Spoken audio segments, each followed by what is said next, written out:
Hello everyone, কেমন আছেন সবাই? আশা করি সবাই ভালো আছেন। অনেক দিন পরে চলে আসলাম লাস্ট উইকেন্ডের একটা সন্ধ্যার নাস্তার মেনু নিয়ে। সেদিন আমি বানিয়েছিলাম বেকড পাস্তা। এই রেসিপিটা আমাদের ফ্যামিলির সবাই খুব পছন্দ করে খায়। অনেক দিন পরে আসলাম, মাঝখানে অনেক দিন আলসেমি করে ভিডিও আপলোড দেওয়া হয়নি। এখানে বেকড পাস্তার জন্য আমি ফার্স্টে একটু তেল আর লবণ দিয়ে পাস্তা সিদ্ধ করে নিলাম। আর এটা হচ্ছে চিকেনের বুকের মাংস ছোট ছোট কিউব করে কেটে আমি আদা রসুনের পেস্ট, গোলমরিচের গুঁড়া আর লবণ দিয়ে ভেজে রেখে দিয়েছি। আর এখানে একটা প্যানের মধ্যে আমি ঘি দিয়ে দিলাম। ঘিয়ের মধ্যে রসুন কুচি দিয়ে একটু ব্রাউন কালার করে ভেজে নিয়েছি। এখন দিয়ে দিলাম 2 টেবিল চামচ ময়দা।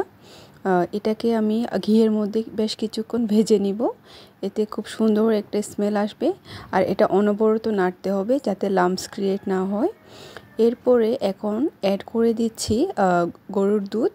এটা আমি আগে থেকেই সিদ্ধ করে ঠান্ডা করে নিয়েছি।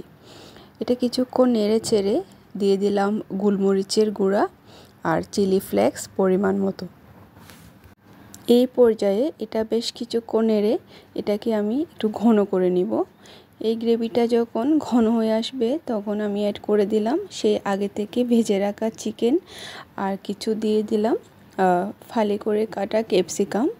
আর এখন অ্যাড করে দিচ্ছি আমার বাসায় বানানো টমেটো সস, প্রায় 2 থেকে 3 টেবিল চামচের মতো দিয়ে আমি এটাকে একটু ভালোভাবে মিশিয়ে নিয়েছি। এখন অ্যাড করে দিচ্ছি অরিগ্যানো। বেকড পাস্তাতে অরিগ্যানোটা দিলে ভালো লাগে। আর আমার আগে থেকে সিদ্ধ করে রাখা পাস্তাটা হচ্ছে মিক্স করে নিচ্ছি সেই গ্রেভির সাথে।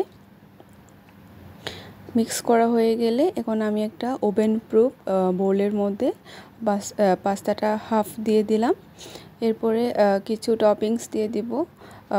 শুরুতেই দিচ্ছি কিছু অরিগ্যানো, এরপরে অ্যাড করব চিলি ফ্লেক্স, এটা যার যার স্বাদ মতো।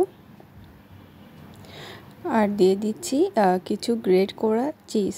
আমি ইউজুয়ালি গুড লাইফের চিজটা ইউজ করি, এটা আমার কাছে খুব ভালো লাগে। অন্যান্য চিজগুলো ইউজ করে দেখেছি, গুড লাইফেরটাই বেটার মনে হয়েছে।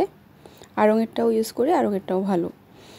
আবার হচ্ছে যে অর্ধেক পাস্তা ছিল ওটা এর উপরে দিয়ে দিয়েছি। আর এখন দিয়ে দিচ্ছি চিজ, চিলি ফ্লেক্স আর হচ্ছে অরিগ্যানো। আর আমার কিছু গ্রেট করা চিজ ছিল ওটাও হচ্ছে উপরে দিয়ে দিচ্ছি। চিজটা যার যার টেস্টের উপর ডিপেন্ড করে। এখন আমি এটাকে 180 ডিগ্রি সেন্টিগ্রেড তাপমাত্রায় 10 থেকে 12 মিনিটের জন্য বেক করে নিব। এই যে আমার পাস্তাটা রেডি হয়ে গেছে। উপরের লেয়ারটা খুব ক্রিস্পি, খুবই খেতে ভালো লাগে, মজা হয়। এই যে বলে সার্ভ করে নিলাম।